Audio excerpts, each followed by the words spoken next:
दोस्तों नमस्कार। आपने देखा पाकिस्तान बाज नहीं आता। अभी पाकिस्तान के डिफेंस मिनिस्टर आसिफ ख्वाजा ने एक स्टेटमेंट इशू कर दी। वो कहा इंडिया के अंदर जाकर के 200 से 250 किलोमीटर से आगे भी मारेंगे। क्या तुमने ऑपरेशन सिंदूर में कोशिश नहीं की थी? हुआ तो कुछ नहीं। लेकिन साथ में एक और धमकी दी उन्होंने कि यहाँ पे जो आरएसएस के ऑफिसेज हैं उस पर अटैक करेंगे। हम करते हैं उनके टेरर कैंप पे अटैक, वो कहते हैं आरएसएस के ऑफिसेज पे अटैक करेंगे। तो बात करने के लिए मेरे साथ बैठे उदय शंकर पानी जी। उदय शंकर पानी जी, और बहुत से लोग पूछना चाहते हैं कि हमारी कैसे जान पहचान है, कैसे एक दूसरे को जानते हैं, क्यों प्रोग्राम में आते हैं? क्योंकि हमारे डाइवर्स टाइप के इंटरेस्ट यानी कि जो फंक्शन हमने किए, ये डायरेक्टर फिल्मों के, और गांधी इनकी जो मेन फिल्म थी उसके अंदर इन्होंने डायरेक्शन दी थी, he was one of directors. और मैं रॉ से हूँ। लेकिन हमारी जान पहचान ऐसे है कि हम स्कूल में इकट्ठे पढ़ते थे, दिल्ली में एक स्कूल में थे इकट्ठे, और वहां से जान पहचान थी काफी साल तक। तो हम एक दूसरे से मिल रहे। फिर जब हमारे कुछ लोगों ने मिलना शुरू किया स्कूल के क्लास के, तो हमारी मुलाकात हो गई। और तब से हमारी मुलाकात है। जब मेरा पिछला चैनल था तब हम बड़े प्रोग्राम किया करते थे, ये भी मुझे असिस्ट किया करते थे उस प्रोग्राम के अंदर, क्योंकि हमारे इंटरेस्ट सेम है, नेशनल इंटरेस्ट है। पैसा सेकेंडरी बात है, पैसे को ध्यान देते नहीं है, लेकिन अपनी जेब से भी पैसा खर्च के काम कर सकते हैं। और आज हम नेशन को सर्व करने के लिए लोगों को वीडियो देते हैं। हमारे वीडियोस असली के होते हैं। हम कोई यहाँ पे गॉसिप नहीं करते या उल्टी सीधी इंफॉर्मेशन नहीं देते, या अपने वीडियो को प्रमोट करने के लिए उल्टी सीधी स्टेटमेंट इशू करेंगे। और हमारे वीडियो को इसलिए कुछ लोग पसंद करते हैं, लेकिन हमें थोड़ी दिक्कत भी होती है। और आपसे रिक्वेस्ट करेंगे कि आप हमारे चैनल को सब्सक्राइब कीजिएगा, वीडियो को शेयर कीजिएगा, ताकि हम जैसे नेशनलिस्ट को सपोर्ट मिले और हम और अच्छा काम कर सकें। पहले चैनल में मेरे 4.5 लाख सब्सक्राइबर्स हैं। हैक हो गया, कुछ रीजन थे उसके, मैं उस पर चर्चा नहीं करना चाहता। लेकिन आज हम बात करने जा रहे हैं पाकिस्तान की, जो कोई बात नहीं आएगा। यानी कि पाकिस्तान के डिफेंस मिनिस्टर ने इंडिया को दोबारा से धमकी दे रही है कि हम इंडिया पे 200 से 250 किलोमीटर के पार अटैक करेंगे। लेकिन इनको बता दें, हमें पाकिस्तान के अंदर घुसने की जरूरत नहीं है। हम यहीं से पाकिस्तान पे मिसाइल मार सकते हैं। हमारी ब्रह्मोस मिसाइल है, और हमारे पास इस टाइम पे तेजस तो है, बनी रहे। साथ में हमारे पास जो प्लेन है वो हमने फ्रांस से लिए। उनके साथ जो मिसाइल है उनकी रेंज बहुत ज्यादा है, 400 किलोमीटर का अंदर तक पाकिस्तान के मार सकते हैं। और उसके बाद हम एक और बात बता दें कि हम अब SU-57 लेने जा रहे हैं रशिया से, जिनके ऊपर बहुत हाई रेंज की मिसाइलें लगी है। इंडिया ने पाकिस्तान को सबक सिखा दिया, लेकिन पाकिस्तान बाज नहीं आता। और इसी पे चर्चा करने के बाद उदय शंकर पानी जी, पाकिस्तान बाज क्यों नहीं आता? हम तो इनके टेरर कैंप पे अटैक करते हैं, ये कहते हैं आपके आरएसएस के हेडक्वार्टर में अटैक कर देंगे। सर देखिए, पाकिस्तान, और अगर एक कुत्ते को बिठा दें हम, है ना, और उसकी आउटलाइन अगर बनाएं तो टोटल पाकिस्तान की तरह लगती है आउटलाइन। तो बड़ी सिमिलरिटी है कुत्तों में और पाकिस्तान में। एक और रीजन है कि जैसे कुत्ते की दुम सीधी नहीं होती, ये लोग भी नहीं सुधरेंगे जाके। जैसे कुत्ते लोग भौंकते रहते हैं, ये लोग भी भौंकते रहते हैं। तो सर ये भौंकना शुरू हो गया कि इन्होंने थोड़ा, क्योंकि हमको कोई न्यूज में नहीं आ रहे, हमारा कुछ, हमारी इंपॉर्टेंस नहीं मिल रही, तो उन्होंने ऐसे बोल दिया कि इस बारी उन्होंने और एक नई बात बोली है, एक और कॉमेडी बोली है कि हम कलकत्ते को बम्बार्डमेंट करेंगे, क्योंकि कलकत्ते में इलेक्शन होने वाले हैं, इसलिए। तो वो मुद्दा उन्होंने उठाया जाके। सर कोई फर्क नहीं पड़ता, दुनिया जानती है हिंदुस्तान क्या है, पाकिस्तान क्या है, हिंदुस्तान ने क्या दुर्गति की उनकी 4 दिन के अंदर, और पाकिस्तान की क्या हालत कर दी थी आके। वो आज तक पाकिस्तान भी मानने को तैयार नहीं है, क्योंकि मैं एक चीज बार बार बोलता हूँ कि पाकिस्तान बना है झूठ पे और जीता है झूठ पे, और सांसें भी झूठ की लेता है। वो सच्चाई को नहीं फेस करना चाहते। वो अपने आप ही अपने लोगों के लिए जरा उन्होंने कर दिया होगा, वाह वाह वाह वाह शुरू हो गया होगा। इस मिनिस्टर ने जब बोल दिया तो वाह वाह हो गई, तो वाह वाह होने दो, भोंकने दो उनको। अरे हम अपनी चाल चलते रहेंगे जाके। सर ये बाकी ये तो I don't know, they don't even deserve a programme on this, because irrelevant है।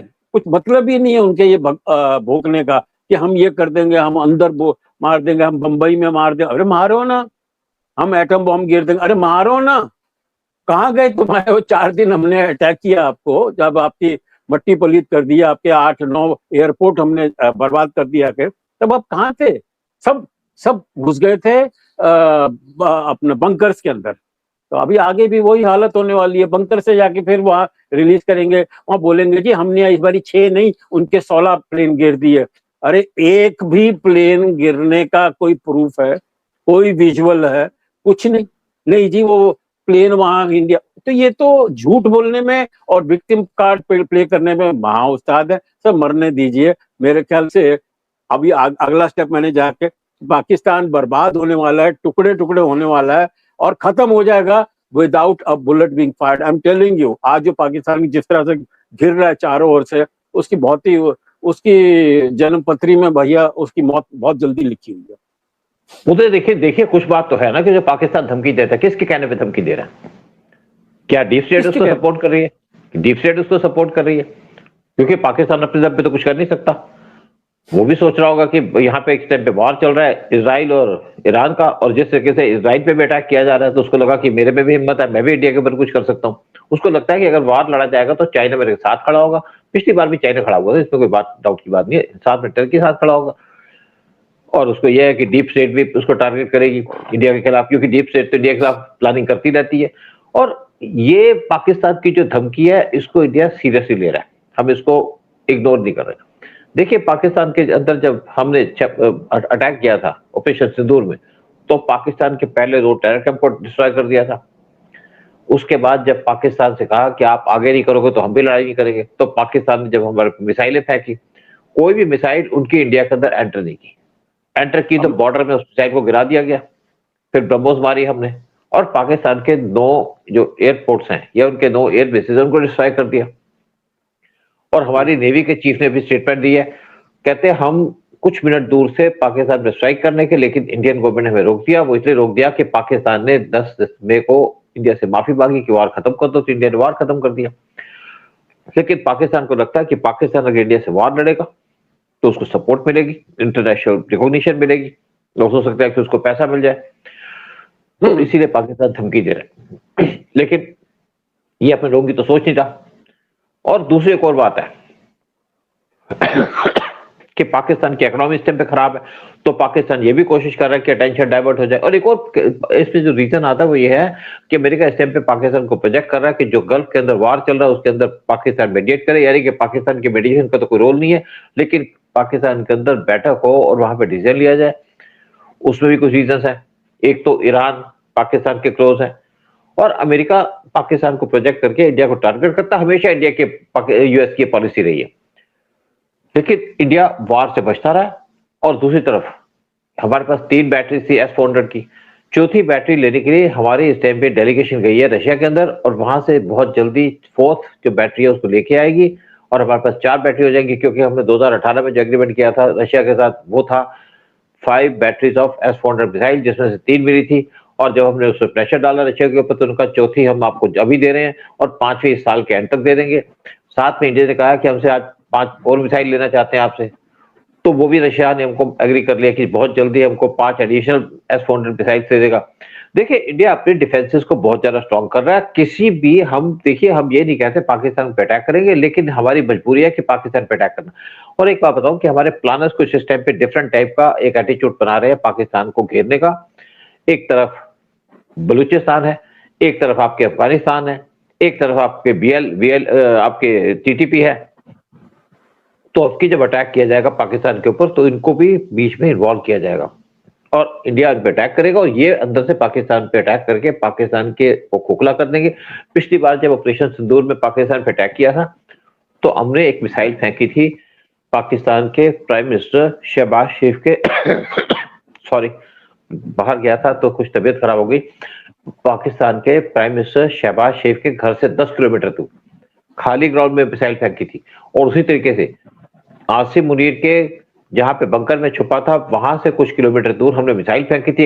इनको सिग्नल था उस टाइम पे कि हम जानते हैं तुम कहां छुपे हो और हम तुम्हें कहीं भी मार सकते हैं। और जब पाकिस्तान के किराना जो उनका न्यूक्लियर बेस है, जहां पे न्यूक्लियर बॉम्ब्स रखे हैं, उनके मिसाइल्स रखी हैं, उस पे मिसाइल फेंकी और उस जगह फेंकी जहां पे उनकी खिड़कियां थी, जहां से ऑक्सीजन अंदर जाती थी। इस तरीके से इंडिया ने स्ट्राइक किया कि पाकिस्तान के न्यूक्लियर वेपन्स टोटली इनकैपेबल हो गए। हाँ, कुछ आप कहना चाहते हैं? सर, एक तो पाकिस्तान का जो ये जो बातें बोलता रहता है, तो हालांकि we don't take them seriously at all. कोई मतलब ही नहीं इनको सीरियसली लेने का। ठीक है, ये भोंक रहे हैं तो भोंकने को क्या आप सीरियसली लेंगे। लेकिन मोदी जी के एक एक वर्ड में मीनिंग होता है। अगर वो सुदर्शन चक्र की बात कर रहे हैं, so they will be a protection around India. अच्छा, दूसरी बात जो मैं अभी कहना चाहता हूं कि ये क्या बेतुका बेवकूफों वाला उन्होंने कमेंट बोला है कि हम आरएसएस के ऑफिसेस में बम्बार्डमेंट करेंगे। अरे, आरएसएस के ऑफिसेस कहाँ हैं? वो नागपुर में बम्बार्डमेंट करेंगे? उनको कुछ आइडिया नहीं है कि आरएसएस है क्या। आरएसएस कोई हेडक्वार्टर लेके नहीं बैठी हुई है कि जो प्राइम मिनिस्टर का हेडक्वार्टर होता है या जिसे गवर्नमेंट ऑफिस लेकर। सर, वो माने कहते हैं ना, पत्ते पत्ते में है आरएसएस हिंदुस्तान में। आपको पता नहीं उनका फैलाव कितना है, एजुकेशन सिस्टम में उनका कितना कंट्रोल है। मैं कह रहा हूं कि आप किसी भी हिंदुस्तान में किसी रेसिडेंशियल एरिया में जाएं तो आपको एक या दो वहां पर उनके आरएसएस के फ्लैट्स मिलेंगे, जहां पर वहां के उनके लोग वहां रहते हैं आकर।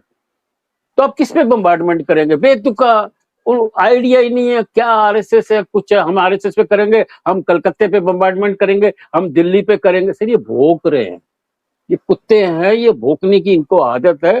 भौंकने दीजिए सर, कुछ क्या कर लेंगे आकर। अब इनको सीरियसली लेना ही बेवकूफी, हम तो लेंगे। वो ठीक है, वो तो उदय बिल्कुल ठीक बात। हाँ बिल्कुल, देखो उदय, एक बात है कि पाकिस्तान को इस टाइम पे खत्म करना एक एसेंशियल हो चुका है, क्योंकि ये भोगते रहेंगे। हम आपके घर के पास कुत्ता भौंकेगा तो क्या करेंगे? एक बार चुप रहेंगे, दो बार चुप रहेंगे, अगर रात भर भौंकेगा तो आप उस पर पत्थर तो मारेंगे ना। अब इसे पत्थर मारने का टाइम आ चुका है। और मैं आप बता दूं, मैं भी रिसेंटली विजिट करके आया हूँ वाराणसी के अंदर, जहाँ पे टेम्पल देख के मन खुश हो गया, गदगद हो गया मेरा दिल। और उसके बाद मैं अयोध्या भी गया और वहां पे भी मन खुश हो गया, किस तरीके से वहां पे डेवलपमेंट का काम चल रहा है। अभी भी डेवलपमेंट चल रही है। मुझे लगता है कि अगले 5-7 साल तक अयोध्या के अंदर डेवलपमेंट का काम चलता रहेगा। और जब मैं गया वहां पे तो इतना अच्छा लगा, स्पेशली जो आरएसएस के लोग थे। एक आरएसएस के जो लीडर थे, उन्होंने दर्शन भी कराए आपके वाराणसी के अंदर। और एक और अच्छी चीज लगी कि जो पहले डिस्प्यूट चल रहा था कि यहाँ पे ज्ञानवापी मॉस्क है, ज्ञानवापी मॉस्क को चारों तरफ से वायर लगा करके एक हिसाब से बंद कर दिया गया, ब्लॉक कर दिया गया, और वहां पे कोई मुस्लिम पूजा करने भी नहीं जाता। बड़ा अच्छा लगा। और अयोध्या का मंदिर शाइन कर रहा था। इसी तरीके से जो वाराणसी का टेम्पल था, वहां पे भी शाइनिंग थी, लाइट बहुत ज्यादा थी और लोगों की भीड़ लगी हुई थी। आज जिस तरीके से लोग विजिट कर रहे हैं अयोध्या के अंदर और आपके वाराणसी के अंदर, मन खुश हो जाता है। और ये सारा कंट्रीब्यूशन जाता है हमारी गवर्नमेंट को, साथ में कंट्रीब्यूशन जाता है आरएसएस को। आरएसएस के लोग मंदिर की सुरक्षा के अंदर भी लगे हुए हैं। हाँ, नहीं, आपने बहुत सही बात बोली है। एक्चुअली लोगों को, बहुतों को नहीं पता कि the population of jihadis around Ayodhya and in Banaras, sir, आसपास के गांव भरे पड़े हुए हैं उन लोगों से। तो इट इज वेरी इंपॉर्टेंट कि वहां हमारी प्रोटेक्शन रहे, क्योंकि उनका एक बहुत बड़ा मुद्दा पाकिस्तान में ये है कि हमें कैसे भी करके राम मंदिर को उड़ाना है। ये उनके दिमाग में वो बोलते रहते हैं, भोंकते रहते हैं।